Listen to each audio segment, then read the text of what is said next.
टीकू मंजा इन काଣା करुचे hey guys जुहार जय मां Samlei welcome to my new mini blog.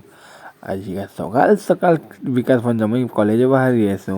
तो फाइनली आम पहुँचे जगन्नाथ मंदिर पिठा फड़ा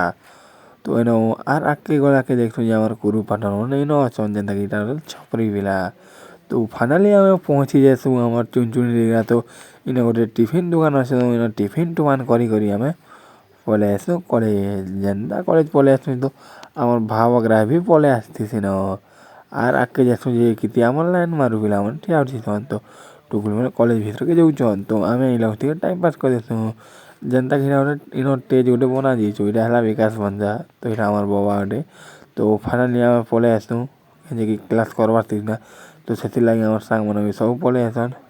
तो फाइनली आमर क्लास भी सरी जाइए तो इन आमर बाबा केन्ता कर तो विकास भंजा तो भावग्राह भी अच्छे तो इन ब्लैक बोर्ड तो बहुत सारा क्वालिटी अच्छे तो फाइनली आमर